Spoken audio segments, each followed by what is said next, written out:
Video सुनते तो आपको बड़ी दिलचस्पी महसूस होती, क्योंकि कुछ बातें मुझे याद नहीं और क्या क्या बोला, जो याद आ रही है मैं सुना के रद्द कर दूंगा इसका। कहते हैं कि जैसे ही वहां से तस्दीक हो जाएंगी, सेटिस्फाई हो जाएंगे हम लोग और वेरीफाई कर दिया जाएगा कि हाँ ये वही कुरान है जो अली ने लिखा था, तो हम फिर इनकलाब ईरान के बाद, इनकलाब ईरान का इनकलाब कहते हैं कि भाई इस्लामी इनकलाब आया ईरान में, इनकलाब ईरान के बाद शियाओं का जो सबसे बड़ा कारनामा है, बतौर कारनामा हम दुनिया के सामने पेश करेंगे। 1400 साल के बाद हम ओरिजिनल कुरान को तलाश करके ले आए और हम बड़े फख्र के साथ उम्मत तक ये असल कुरान पेश करें। अब सवाल ये पैदा होता है कि इस पे दो ज़रबे के, एक तो तुम्हारी ही किताबें कहती है कि इमाम मेहदी लेकर गए तो कयामत के वक्त लेकर आएंगे, तो बीच में तुम कहां से ले आए? तो ये तो एक अकीदे का दोगलापन तुम्हारा खुद जाहिर हो रहा है। इससे पता चल रहा है कि तुम दोनों तरफ से बातिल हो। अगर तुम्हारा ये अकीदा दुरुस्त है तुम्हारे नजदीक, हमारे नजदीक तो दोनों बकवास है।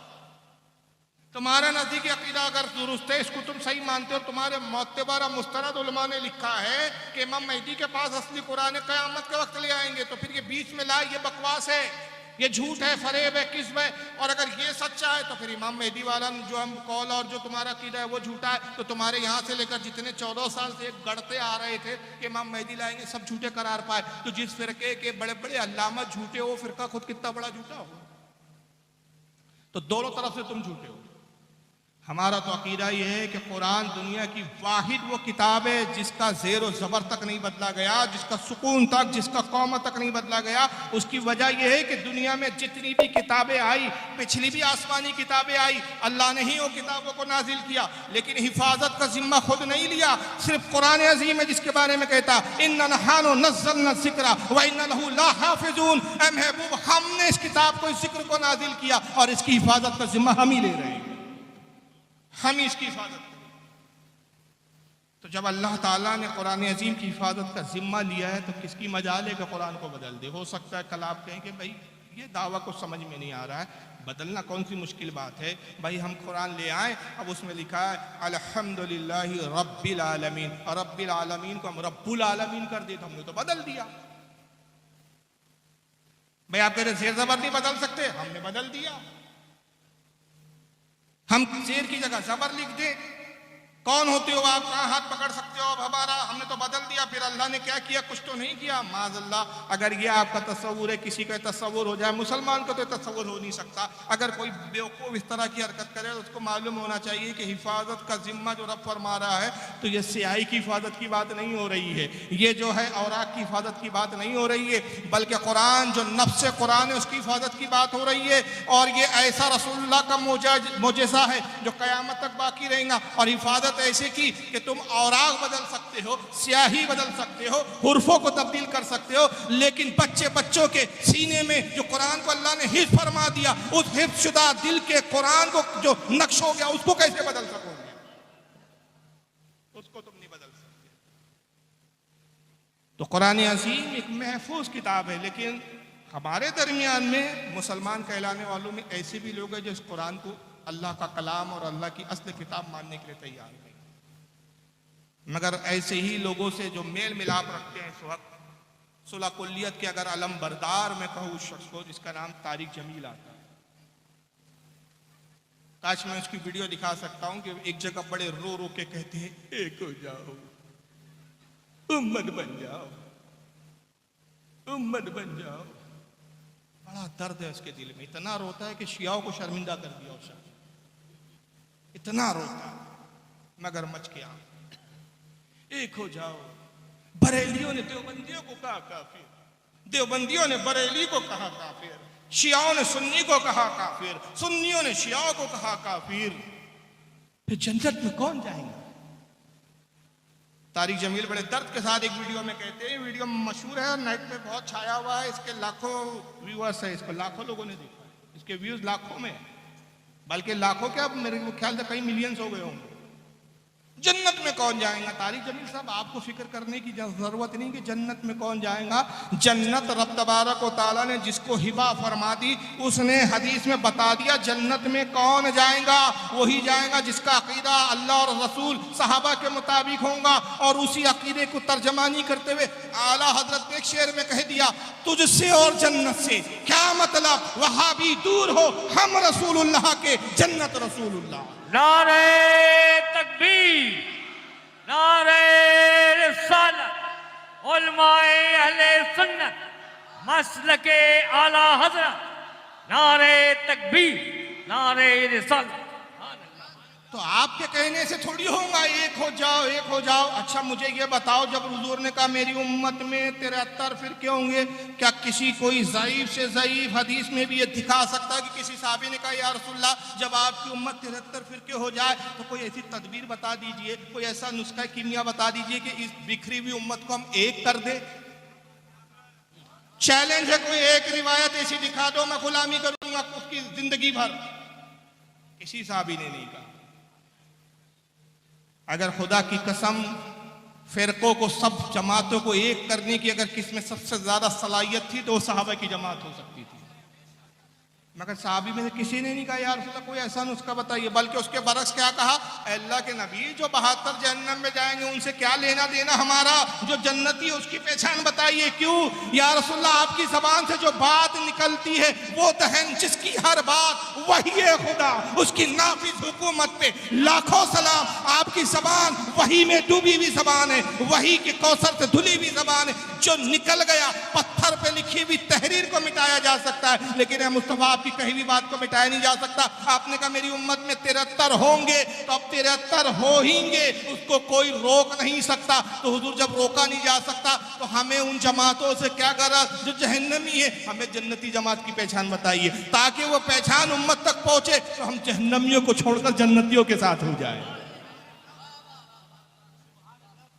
ये सहाबा ने तालीम हमको दी, हमें ठेका नहीं दिया गया, हमें जिम्मेदारी नहीं दी गई कि तारिक जमील की तरह हम सबको मिलाने बैठ गया, एक हो जाओ, एक हो जाओ, उम्मत बन जाओ। उम्मत बन जाओ, उम्मत बन चुकी।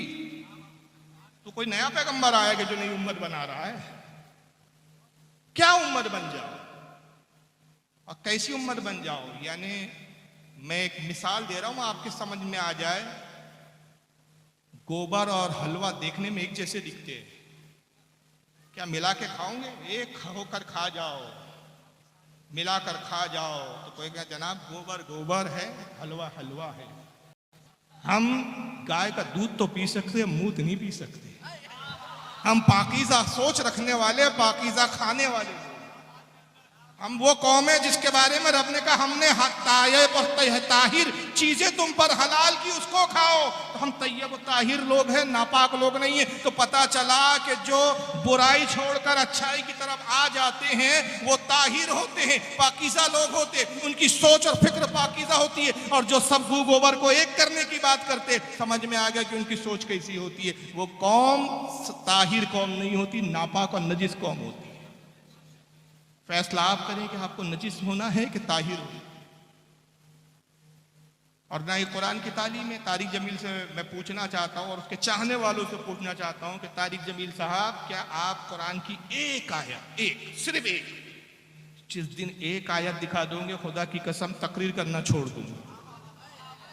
आपका रदी नहीं, तकरीर ही करना छोड़ दूंगा और इतराफ करूंगा, एक वीडियो बना के इतराफ करूंगा, भाई तारिक जमील साहब ने हमारा मुतालबा पूरा कर लिया, आज से मैं तकरीर करना छोड़ता हूं, तारिक जमील साहब को सलाम करता हूं, उनको बुरा बोलना बंद करता हूं। आज तक जितना उनको मैंने बुरा कहा सबके लिए मैं उनसे माफी चाहता हूं। और वो सिर्फ क्या है मेरा चैलेंज, कुरान की एक आयत तारिक जमील ऐसी दिखा दे कि अल्लाह ने फरमाया हो सब एक हो जाओ। बस एक आयत दिखा दो आप कुरान की। हमें ये तो नहीं मिलता कुरान में, उसके बरक्स क्या मिलता है, वला तलबिसुल हक्का बिल बातिली व तक्तुमुल हक्का ला अंतुम तालमून। अल्लाह फरमाता है हक और बातिल को आपस में ना मिलाओ, हक और बातिल को आपस में ना मिलाओ और दीदा दानिस्ता जानते हुए समझते हुए हक को ना छुपाओ। कुरान तो कहता है कि हक और बातिल कभी एक हो ही नहीं सकते, रात और दिन एक नहीं हो सकते। कुफ्र और इस्लाम एक नहीं हो सकते। और फिर सुलह कुल्लियत के लिए तालीम ये दी जाती है। अल्लाह फरमाता है इस्लाम में आए हो तो पूरी पूरी तरह इस्लाम में आओ, कुछ ये भी ठीक कुछ वो भी ठीक नहीं। अब सवाल ये पैदा होता है कि फिर हमारा इनसे इख्तिलाफ क्या है। तो मेरे बाद इंशाअल्लाह वो मौजू हज़रत अल्लामा मौलाना हाफिज़ एहसान साहब किबला को दिया गया है, वो बताएंगे कि किन किताबों की बुनियाद पर हमारा इनसे इख्तिलाफ हुआ और मुसलमान कहलाने वाले ही दो ग्रोह में बढ़ गए। एक बातिल की तरफ चले गए, आज एक अब भी हक पर है और इंशाअल्लाह क़यामत तक हक पे रहेंगे, वो हम। लेकिन बतौर तमसील सिर्फ एक मिसाल में दे के गुजरूंगा। तहज़ुरुन नास नाम की किताब लिखी गई, हिफ्ज़ुल ईमान भी लिखी गई, इंशाअल्लाह मेरे बाद के खिताब में वो जिक्र आएगा शायद। बराइनुल क़ातिया लिखी गई और भी किताबें लिखी गई, तक़वियतुल ईमान लिखी गई, फतावा रशीदिया लिखी गई। सारी किताबें यहाँ मौजूद है। जो हवाले दिए जाएंगे दिए जा रहे हैं, हर हवाला दिखाने की जिम्मेदारी को। तहज़ुरुन नास में मौलवी कासिम नानतवी दारुल उलूम के देवबंद के बानी कहे जाते हैं नहीं, जुमलों पे गौर किया जाए। सहारनपुर में जो इस जमात का सबसे बड़ा इदारा मदरसा, उसके क्या कहे जाते हैं, बानी, जबकि बानी है नहीं है, गाजिब है। एक लंबी तारीख है, उसका बानी कोई और था, बाकायदा उस पर किताबें मौजूद है। एक लंबी गुफ्तगू हो जाएगी, मेरा मौजू आज वो है नहीं। पता नहीं उन्हें क्या सूझी, किसी ने उनसे एक सवाल किया। हज़रत अब्दुल्लाह इब्न अब्बास का एक असर है, असर कहते हैं जो सहाबी जिसको रिवायत करे और वो रसूल से मनकुल ना हो, हदीस मौकूफ भी कहते हैं उसको, कि 7 ज़मीन है, 7 ज़मीनों में 7 अम्बिया है, 7 आसमान है, 7 आसमानों में 7 अम्बिया है। तो हुजूर के ज़माने में 7 ज़मीनों में 7 रसूल है, आसमानों में 7 रसूल है, हमारी ज़मीन के ऊपर है कि कुल 15 नबी है। सीधा सा जवाब ये था, इस हदीस पे सवाल किया, मुहद्दिसीन ने इस हदीस को मौजू और झूठा करार दिया और मुहद्दिसीन ने फरमाया कि अब्दुल्लाह इब्न अब्बास से यह असर साबित ही नहीं। रावियों पे बहस की। अब अगर इनको जनाब को अस्मा और रिजाल पे नजर नहीं थी, अगर कासिम नानतवी साहब की, तो कम से कम इतना जवाब देते कि भाई ये अकीदा अहले सुन्नत नहीं है, हमारा अकीदा कुरान के ऊपर है और कुरान से अगर कोई बात टकरा जाए तो उसको छोड़ दी जाती है। फिर ये हदीस भी नहीं है, मरफू भी नहीं है, अब्दुल्लाह इब्न अब्बास का असर है और कुरान और हदीस से सही हदीस अगर टकरा रहा है, इसको हम नहीं मानते। लेकिन जनाब वहाँ पता नहीं क्या सूझी, मुहक्किक बन के बैठ गए। उन्होंने कहा कि भाई देखो ऐसा है, हुजूर सल्लल्लाहु अलैहि वसल्लम का जो खातमुन नबीन होना है, अगर हुजूर के ज़माने में 15 नबी भी मान लिया जाए तब भी हुजूर की खातमियत में फर्क नहीं आता। हर जमीन में हुजूर की तरह नबी माने जा सकते हैं। आदम के ज़माने में 15 आदम थे, शीश अलैहिस्सलाम के ज़माने में शीश थे, नूह अलैहिस्सलाम के ज़माने में 15 नूह थे। हर ज़माने में हर नबी आया उसके जैसे और नबी भी हर 7 ज़मीन और 7 आसमान के तबकों में रहे। तो कासिम नानतवी फिर यहाँ बड़े इल्म भगारने बैठ गए और कहा कि देखिए साहब, ऐसा है कि जो कुरान अजीम में हुजूर की खातमत का जिक्र आया, कि कुरान अजीम ने कहा माकाना मुहम्मदुन अबा अहदिम मिन रिजालिकुम वलाकि रसूलुल्लाहि व खातमुन नबिय्यीन, क्या लोगों मोहम्मद तुम्हारे मर्दों में से किसी के बाप नहीं है बल्कि वो अल्लाह के रसूल है और नबियों में सबसे आखिर है। हुजूर के बाद अब कोई आखिरी नबी नहीं आएगा। सरकार की मुतवातिर हद तवातुर को पहुंची हुई हदीस, सही उल इस्नाद हदीस, किसी ने इख्तिलाफ नहीं किया। इजमा इस हदीस पे आका ने एक बार नहीं, 2 बार नहीं, 12 का ला नबी आबादी, मेरे बाद कोई नबी नहीं, अना खातमुन नबीयीन, मैं आखिरी नबी हूं। कहा ये जो खातमुन नबीयीन के मायने हैं, ये नहीं है कि हुजूर आखिरी में आए जमाने में, मर्तबे के एतबार से आप खातमुन नबीयीन है, कि जिस लेवल के आप हैं, जो मर्तबा मकाम अल्लाह ने आपको अता किया, बस वो मकाम आप पर ख़त्म, वो मर्तबा आप पे ख़त्म। आपके बाद भी नबी आ सकता है, ये अलग बात है कि वो अक्सी नबी होगा, ज़िल्ली नबी होगा, आपका नायब होगा, मकाम और मर्तबे में आपके बराबर नहीं होगा। हुजूर के बाद भी अगर कोई नबी आए तो हुजूर की खातमियत में फ़र्क नहीं आ सकता, माअज़ल्लाह। क्या आप ये मानते हैं कि हुजूर के बाद कोई नबी आएगा? और ये अकीदा क्या मुसलमानों का अकीदा हो सकता है, इस्लाम का अकीदा हो सकता है? सरी कुफरी अकीदा। भाई जिस हदीस का मैंने टुकड़ा पढ़ा ना, ये ला नबी आबादी, मेरे बाद नबी नहीं, उसका पहला टुकड़ा क्या है, किससे कहा था? हज़रत उमर से कहा, मेरे बाद अगर कोई नबी हो सकता था तो वो उमर इब्न खत्ताब हो सकते थे। हजरत उमर जैसा नबी नहीं हो सकता था, तो आज कोई कितना ही बड़ा वक्त का वली कामिल हो, कितना ही बड़ा आलिम फाजिल हो, एक सहाबी के बराबर नहीं हो सकता। तो हजरत उमर तो उससे बुलंद है। तो जब हजरत उमर ना हो सके तो आज पैदा होने वाला कोई नबी कैसे हो सकता है? लेकिन हुआ क्या कि किताब असल में लिखने की जरूरत क्यों पेश आई कासिम नानातवी? उसका भी एक थोड़ा सा पस मंजर है कि कासिम नानातवी साहब की एक सवाने हयात है जिसका नाम है सवाने कासमी। उसकी पहली जिल्द है और उसके लिखने वाले मनाजिर हसन गीलानी है जो उनके खलीफा मुरीद और उनके शागिर्द थे। उन्होंने उनके हालात की ज़िंदगी पे लिखी, कहा कि मौलाना कासिम नानातवी बचपन में ये ख्वाब देखा करते थे कि वो अल्लाह की गोद में बैठे हुए। माज़अल्लाह। तो वहीं से उन पे खप्त सवार हुआ कि कुछ बड़ा मकाम मिलने वाला है, अपन तो डायरेक्ट अल्लाह की गोद में बैठ जाते हैं। हालांकि हमारा अकीदा है कि अल्लाह जिस्म जिस्मानियात से, पता नहीं इन्होंने कैसी गोद देख ली थी, माज़अल्लाह। फिर आगे एक जगह लिखते हैं उसी किताब में कि एक मर्तबा अपने पीरो मुर्शिद हाजी इमदादुल्लाह के पास आए। मेरी बात समझ में आ रही है ना आप लोगों के? इनके पीर साहब थे हाजी इमदादुल्लाह, उनके पास आए और कहा कि हुजूर जब भी मैं तस्बीह लेके बैठता हूँ पढ़ने, जब भी तस्बीह लेता हूँ अल्लाह का जिक्र करता हूँ, तो ऐसा महसूस होता है जैसे मनो मुझ पर बोझ रख दिया गया हो, जैसे पहाड़ मुझ पर लाद दिए गए। इतना पीर साहब ने कहा माज़अल्लाह। पीर साहब ने कहा मुबारक हो, ये वो बोझ है जो रसूलुल्लाह को वही के वक्त महसूस होता था। अल्लाह तुमसे वही काम लेगा जो नबी से लिया गया। अब चचा जान को, कासिम चचा को ख्वाब सूझने लगे, आज नहीं तो कल जिब्रील आएंगे, बोलेंगे मुबारक हो तुम नबी। और हुजूर की खातमत में इसलिए फर्क नहीं आएगा, तुम नबी हो लेकिन हुजूर के बराबर के नबी नहीं हो, छोटे लेवल के नबी हो, छोटे वाले हो, हुजूर के असिस्टेंट नबी हो। नतीजा क्या हुआ कि लोगों का जहन साजी करने के लिए तहज़ुरुन नास लिख मारी कि भाई डायरेक्ट नबुवत का दावा करेंगे तो ऐसा ना हो कि सारे लोग दौड़ पड़े, इतने जूते मारे कि सर का बाल भी ना बचे। तो तहज़ुरुन नास लिखी कि पहले थोड़ा जहन बना दिया जाए कि भाई खातमुन नबीन के मायने ये नहीं कि हुजूर आखिरी नबी ज़माने के एतबार से हैं, ज़माने के एतबार से नहीं, मकाम और मर्तबे के एतबार से।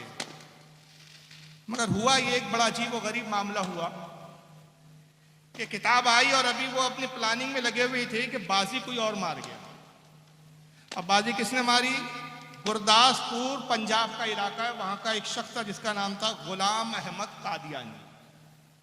उसने दावा किया मैं नबी हूं, आ गया नबी। सारे देवबंद में हलचल मच गई। कहा तू कैसे नबी है? कहा आप ही के तालीम ने लिखा है कि भाई नबी आ सकता है। आ सकता नहीं, मैं आ गया।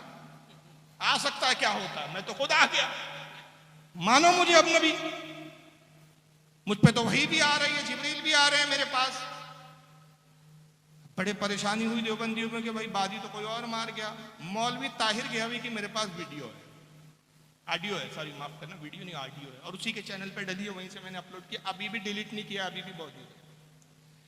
ताहिर गयावी कहता है कि जब गुलाम अहमद कादियानी ने नबुवत का दावा किया तो हमारी जमात के बहुत बड़े आलिम थे, बहुत बड़े अल्लामा थे, बहुत बड़े मुहद्दिस थे, बड़ी तारीफ की। उनका नाम था अताउल्लाह बुखारी। नाम पे गौर करें, पूरा वाकया नाम पे इर्द गिर्द घूमता है, अताउल्लाह बुखारी। तर्जुमा क्या होता है? अल्लाह की अता, अल्लाह की देन।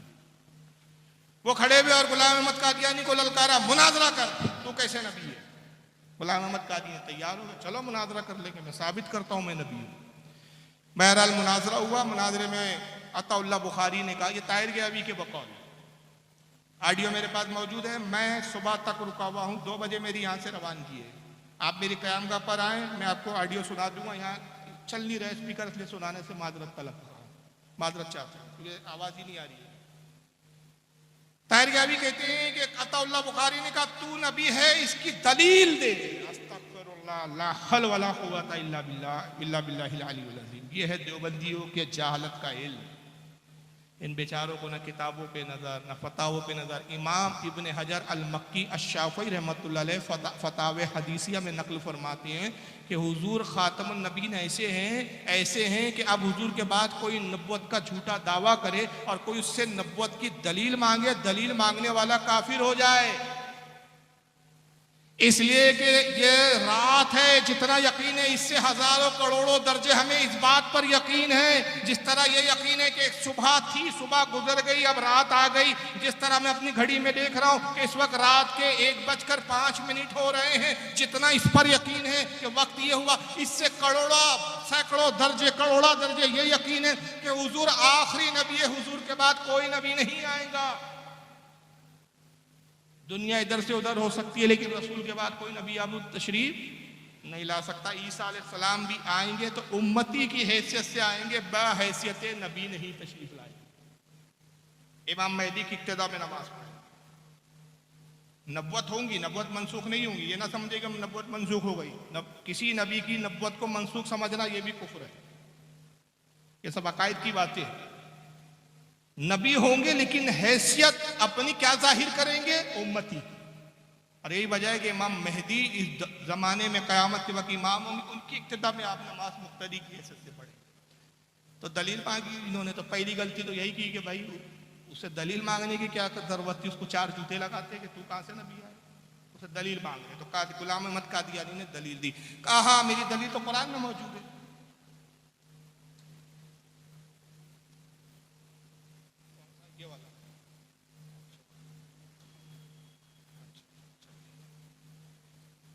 तो कहा था, हाँ दलील। तो गुलाम अहमद कादियानी ने कहा लीजिए अभी दलील देता हूं। कहा कुरान अजीम में हजरत ईसा का जुमला, हजरत ईसा कहते हैं कि मेरे बाद एक नबी आएंगे, उनका नाम अहमद होगा, वो अहमद मई। कुरान में आया कि वइस्महु अहमद, उसका नाम अहमद होगा, वो अहमद मई। तो अताउल्लाह बुखारी ने कहा, तारियावी कहता है, कहा अरे बदबख्त खरदुल लजीज, वो क्या क्या जुमले बोला मुझे याद भी नहीं, उसने गालियां वाले जुमले कहे, कुछ बड़ी फसी उर्दू में। हज़रत अल्लाह बुखारी ने कहा, अरे बदबख्त, अरे खबीज, अबे गधे, कुरान में जो है हजरत ईसा कह रहे मेरे बाद नबी आएंगे, वो अहमद होंगे, वो तो अहमद आया है, तेरा नाम तो गुलाम अहमद है, तू अहमद का है, तू तो अहमद का गुलाम है, तू अहमद कैसे हो गया? तो गुलाम अहमद कहता है, हजरत आप समझे नहीं, असल में मेरा असल नाम अहमदी है, मेरे माँ बाप को थोड़ी मालूम था कि मैं नबी बनकर आने वाला हूं, उन्होंने गलती से गुलाम लगा दिया, गलती से गुलाम, वो गलती माँ बाप की है, मेरी। ताताउल्लाह बुखारी का जवाब सुनिए। और ताहिर गयावी की उस बात पर पूरा मजमा कह लगा रहा है, दाद दे रहा है, क्या दलील दी है देवबंदियों ने, ये इनका इल्मी ज़र्फ है। ताताउल्लाह बुखारी मुस्कुराए, कहा ओहो, मैं तो समझता था ये हादसा मेरे ही साथ हुआ है, आज पता चला आपके भी साथ ऐसा हादसा हो गया। असल में मेरा नाम अल्लाह है, मेरे माँ बाप को पता नहीं था मैं अल्लाह हूं, तो उन्होंने अताउल्लाह लगा दिया, और चूंकि मैं अल्लाह हूं तो मैंने तो आपको नबी बनाया नहीं, तो आप नबी बन कैसे गए? अब इसके जवाब में एक जुमला बोल के इस पर क्या तबसरा करूं, वक्त भी नहीं है, क्योंकि हमारे बैरूनी मेहमान को भी मुझे वक्त देना है। मैं आपका वक्त ज़्यादा नहीं लूँगा, क्योंकि मैं इंशाल्लाह आता रहता हूँ, गुज़िश्ता बार भी आया था, और इंशाल्लाह अल्लाह ने चाहा तो आगे भी मौके मिलेंगे। बस इतना बोल के मैं जवाब मुकम्मल कर देता हूँ कि मैंने कहा ये तो ऐसी बात हुई कि मौलवी ताहिर के अभी ये कहना चाह रहे हैं कि अगर है गुलाम अहमद कादियानी तो अपने ज़माने का झूठा नब्वत का दावा करके मुस्लिमा कज़्ज़ाब है, तो हमारे यहाँ भी नमरूद और फिरौन की कमी नहीं है जो खुदा ही दावे करते हैं। और ऐसा था, आपको ताज्जुब होगा, अल जमियत का शेखुल इस्लाम नंबर 1 किताब है, मेरे पास मौजूद है। इनके शेखुल इस्लाम कौन थे, रिश्ते नाते बता दूं? हुसैन अहमद टांडवी नाम था, कौन है मालूम है? अभी महमूद मदनी साहब, और उनके चचा है अभी अरशद मदनी, जो कह रहे थे अभी खूब बड़ा बवाल चला इंडिया में उनको लेकर के, ओम और अल्लाह एक ही है, माज़अल्लाह। उसका वीडियो आपने सब न्यूज़ चैनल पे देखा होगा, मेरे पास इस वक्त लैपटॉप पे भी मौजूद है वीडियो। उस पर काफ़ी वबेला हुआ कि माज़अल्लाह, अल्लाह और ओम कैसे एक हो सकते हैं। तौबा नहीं सूझी साहब, हिंदुओं ने भी एक्सेप्ट नहीं किया, मुसलमानों ने भी एक्सेप्ट नहीं किया। अरशद मदनी साहब के वो हुसैन अहमद टांडवी जो है वालिद होते गाले, और महमूद मदनी के दादा अशरफ अली थानवी के शागिर्द। वो मर गए तो उनकी तारीफ में पूरा एक जमियत इनकी जमात है ना, जमियतुल उलमा, तो जमियत का शेखुल इस्लाम नंबर निकाला गया, उनकी ज़बानें लिखी गई, तो उसमें लिखा गया कि शेखुल इस्लाम हुसैन अहमद टांडवी साहब जो थे वो खुदा थे, ज़मीन पर अपनी किबरियाई पर पर्दा डाल के इंसान बनकर आए। जमीन पे चलते फिरते थे, लोग पहचान ही न सके ये तो खुदा है, चलते थे। गुजरने के बाद, इंतकाल के बाद लोगों के पास समझ में आया कि ये खुदा हमारे बीच रहा भी, उठा बैठा भी, खाया पिया भी, रहन सहन भी करता रहा, फिर चला गया। मरने के बाद पता चला तो इनका खुदा भी है साहब। और ये किताबों में मौजूद है, छप रही है किताब, इनकार नहीं कर सकते। इस पर हमारे उलमा के मुनाजरे हुए, हमारे उलमा ने बारहा इन किताबों को पेश किया। इन्होंने तौबा नहीं की, बारात के इजहार नहीं किए, अपनी इन बकवासात की तावीलात की। और उन तावीलात में बजाय इसके कि वो अपने बुजुर्गों से कुफ्र को उठाते और मजीद कुफ्र अपने पर लाते गए। तो ये एक बुनियादी इख्तिलाफात है कि ये रसूलुल्लाह की नब्वत के कायल नहीं, एक जमात हुए है जो अल्लाह की किताब, आखिरी किताब कुरान अजीम को महफूज मानने के लिए तैयार नहीं, तहरीफ शुदा करार दे रहे हैं, ओरिजिनल किताब मानने को तैयार नहीं। देवबंदियों का तबका हुआ जो नौज़ुबिल्लाह मिन ज़ालिक रसूलुल्लाह सल्लल्लाहु अलैहि वसल्लम के बाद भी नबी आने का कायल है। और एक तीसरा इसी फिरकी की एक शाख बोल ले या इनकी असल के जिससे देवबंदी निकले। मैं कंफ्यूज होता हूँ कि देवबंदी इनसे निकले या ये वो देवबंदी से निकले, वो फैसला इन पे छोड़ता हूँ, क्योंकि दोनों के अकाबिर तकरीबन एक ही है। इस्माइल दहलवी को ये भी मानते हैं, वो भी मानते हैं, इब्न तैमिया को वो भी मानते हैं, ये भी मानते हैं, इब्न कय्यम जौजिया को वो भी मानते हैं, ये भी मानते हैं। कई मौलवी उलमा ऐसे पुराने कदीम गुजरे जिनको दोनों मानते हैं, दोनों की तालीमात पर अमल करते हैं। तो एक है अहले हदीस, नाम निहाद अहले हदीस, इनके भी अकीदों में क्या इख्तिसाद आता है, क्या खराबियां आती है। रसूलुल्लाह के बदतरीन गुस्ताख फिरका ये जिसको सबसे ज्यादा मानते हैं, जिसको सबसे बड़ा आलिम अपनी जमात का समझते हैं, वो अब्दुल हलीम इब्न तैमिया। अब्दुल हलीम इब्न तैमिया की किताब है जिसका नाम है किताबुल वसीला। कितना सख्त हमला किया उसने, ये रसूलुल्लाह की हयात का कायल नहीं, मास कहता है हुजूर विसाल फरमा गए, बरज़खी जिंदगी है, बरज़ख में है, इस कब्र में भी नहीं है, इस दुनिया में भी नहीं है। और हम अहले सुन्नत का अकीदा क्या है, और इस पर दलाइल है हमारे पास, कुरान के भी दलाइल है, हदीस के भी दलाइल है, अहादीसें भी है हमारे पास। क्या है वो दलाइल कि हुजूर सल्लल्लाहु अलैहि वसल्लम अपनी कब्र मुबारक में अपने जिस्म के साथ हयात है, और आपकी हयात हिस्सी दुनियावी हयात है, हकीकी हयात है। आपकी हयात बरज़खी नहीं बल्कि दुनियावी हयात है। और ये इख्तियार है कि आलम बरज़ख में भी तशरीफ ले जाते हैं, जन्नत में भी तशरीफ ले जाते हैं, ज़मीन पर सैर भी फरमाते, और करम फरमाए तो इस बज़्म में भी तशरीफ ले आए। मर्जी मुबारक है, अल्लाह ताला ने इख्तियार दिया। इसीलिए हमने कहा मोहब्बत में कि सुना है आप हर आशिक के घर तशरीफ लाते हैं, मेरे घर में भी हो जाए चरागा या रसूल। लेकिन आपका मरकज हकीकी क्या है, आपकी कब्र मुबारक। और उसके लिए इसीलिए आप फरमाते मन ज़ारा कब्री वजबत लहू शफाती, जिसने मेरी कब्र की जियारत की उस पर मेरी शफात वाजिब हो। और एक हदीस में फरमाया जिसने मेरे मौत के बाद मेरी कब्र को देखा, गोया उसने मुझे जिंदगी में ही देखा। तो हम इस तरह हयात को मानते हैं। लेकिन इब्न तैमिया ने कितना खतरनाक हमला किया हुजूर सल्लल्लाहु अलैहि वसल्लम की हयात को लेके। हयात का इनकार ही नहीं किया, हुजूर की सरकार सल्लल्लाहु अलैहि वसल्लम की तौहीन भी की। बदबख्त किताबुल वसीला में लिखता है कि बाद झूठे सूफी, बाद झूठे सूफिया कहते हैं औलिया की जमात को, ये दावे करते हैं कि हम कब्र पे गए, कब्र शक हुई, रसूल बा नफ्से नफी तशरीफ लाए, मुआनका किया, गले मिले, मुसाफा हुआ, दस्तबोसी हुई। अभी मैंने दो वाक़यात आपके सामने पेश किए, एक आला हज़रत का भी वाक़या पेश किया कि सरकार आला हज़रत को भी ज़ियारत हुई, अब्दुर्रहमान इब्न जामी, माँ अब्दुर्रहमान इब्न जामी का भी वाक़या पेश किया। मुतअद्दिद हमारे उलमा और सूफिया के अक़वा जो है ऐसे वाक़यात है कि रसूल ने बा नफ्से नफीस अपनी ज़ियारत से उनको मुशर्रफ फरमाया। सबका इनकार करते हैं। अपने तैमिया कहता है ये झूठे सूफी है जो दावा करते हैं कि हुजूर की कब्र शक हुई, फटी, हुजूर बाहर तशरीफ लाए, जाहिर से मुआनका किया, गले मिले, मुसाफा किया। वो हुजूर नहीं होते जो कब्र फटती है, जो बाहर निकलता है वो शैतान होता है माज़अल्लाह। और वो कब्र फाड़ के बाहर निकल के कहता है मैं नबी। यानी इनकी बदबख्ती देखिए आप इब्न तैमिया की, तो हुजूर की कब्र शक हो, सरकार बाहर तशरीफ लाए, वो हुजूर को इसको इख्तियार तो नहीं मानता, मगर इब्लीस को इतना बाइख्तियार मानता है कि पहले कब्र में घुसता है। कहां से घुसता है वो कुछ दिखता नहीं है, शगाफ भी नहीं, कोई सुराग भी नहीं, घुस गया बस कहीं से भी। और ज़ाहिर ने कहा या रसूलल्लाह आपका दीदार का मुतमन्नी हूं, तमन्ना है मुझे कि आपका दीदार करूं। कब्र फटी, शैतान बाहर निकल। सकता। शैतान को इख्तियार है कि कब्र में जाए, फाड़ के बाहर आ जाए, अपने आप को नबी भी बताए और उम्मती गुमराह भी हो जाए, मगर माज़अल्लाह कहता रसूल को इख्तियार कि हुजूर तुम मरकर खत्म। इब्न तैमिया के इसी अकीदे, बातिल अकीदे को मोहम्मद इब्न अब्दुल वहाब नजदी ने अपनी किताब तौहीद में दर्ज किया और उसी के चरबे को उठा के उसी की किताब तौहीद की तलखीस तक़वतुल ईमान के नाम से मौलवी इस्माइल दहलवी ने की और उसने लिखा कि रसूलुल्लाह सल्लल्लाहु अलैहि वसल्लम मरकर मिट्टी में मिल गए। हालांकि सही हदीस है, सही हदीस है। अलबानी जो इनका सबसे बड़ा अल्लामा, उसने तक मुहद्दिसीन की यहां से वहां तक जब देखा राय को कि हर मुहद्दिस सही करार दे रहा तो मजबूरन अल्लाह जाने कितना दिल पे पत्थर रख के उसको भी लिखना पड़ाऊंगा अपनी सिलसिला तो सहीहा किताब में कि ये हदीस सही है और इसके बहुत ज्यादा तुरुक है।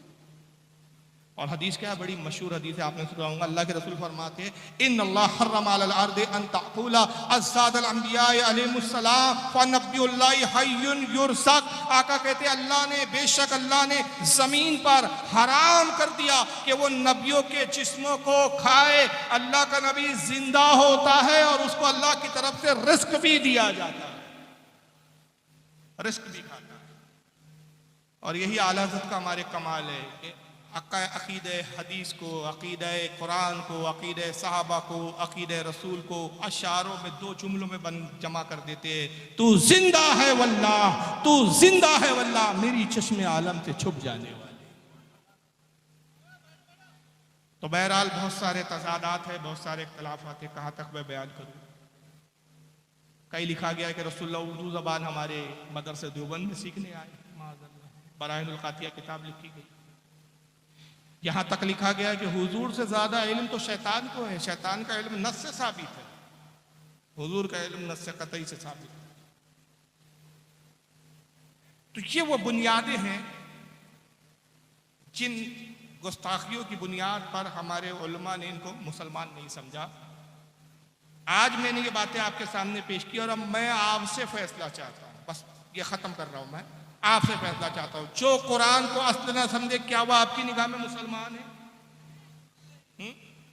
जो हमारे नबी को आखिरी नबी ना समझे, क्या वो मुसलमान है? क्या जो हमारे नबी की कब्र के बारे में अकीदा रखे कि उस कब्र को फाड़ के शैतान निकलता है, वो मुसलमान हो सकता है? तो इख्तलाफ कुफ्र और ईमान का है, प्रॉपर्टी का इख्तलाफ नहीं है, बिजनेस का इख्तलाफ नहीं है, लेन देन का इख्तलाफ नहीं है, रिश्तेदारी में इख्तलाफ नहीं है, अकीदे का। और ये अकीदा ही है जो सलामत है तो जन्नत में जाना है, रसूल की बारगाह में सुरखुई है, खुशनुदी है, अल्लाह की खुशनुदी है, कामयाबी है। और अगर अकीदे में ही बिगाड़ है तो याद रख लीजिए, आप कितनी ही नमाजें पढ़ ले, कोई नमाज कबूल नहीं होगी। इबलीस से बड़े आप आबिद नहीं हो सकते।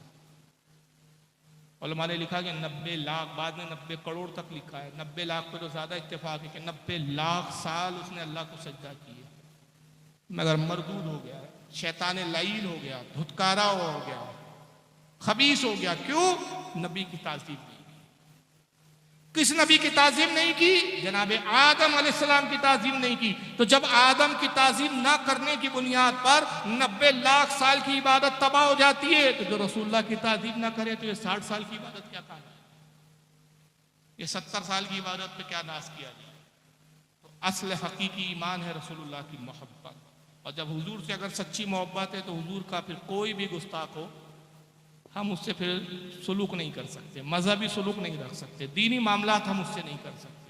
ना उसकी हम नमाज जनाजा पढ़ेंगे, ना उसके पीछे नमाज पढ़ेंगे। तिरमिज़ी शरीफ की हदीस है कि एक जनाजा हुजूर की बारगाह में लाया गया, जामे तिरमिज़ी में हदीस है, सियाह सित्ता में आती है किताब। कहा गया या रसूलल्लाह फुला इब्ने फुला मर गए, आप नमाज जनाजा पढ़ा दें। सरकार ने कहा मैं इसकी नमाज जनाजा नहीं पढ़ाऊंगा। साहबा मुताज्जिब अर्ज़ किया या रसूलल्लाह, आज तक आपने किसी जनाजे के बारे में ये नहीं कहा। जो अभी जनाजा लाया गया, आपने नमाज पढ़ाई सरकार, आप पहली बार पहला मौका आया है हमारी निगाहों के सामने, आप फरमा रहे हैं मैं इसकी नमाज जनाजा नहीं पढ़ाऊंगा। हुजूर इसकी वजह, इसका सबब क्या है? आका ने फरमाया इसलिए कि ये मेरे उस्मान से बुग़्ज़ रखता है, लिहाजा अल्लाह भी इसको नापसंद फरमाता है। तो हदीस से पता चला जो उस्मान गनी से नफरत करे, जो उस्मान गनी से मोहब्बत न करे, उनसे हसद और बुग़्ज़ रखे, उसकी नमाज जनाजा आका नहीं पढ़ते। जो हमारे नबी का गुस्ताख हो उसकी नमाज जनाजा हम कैसे पढ़ें?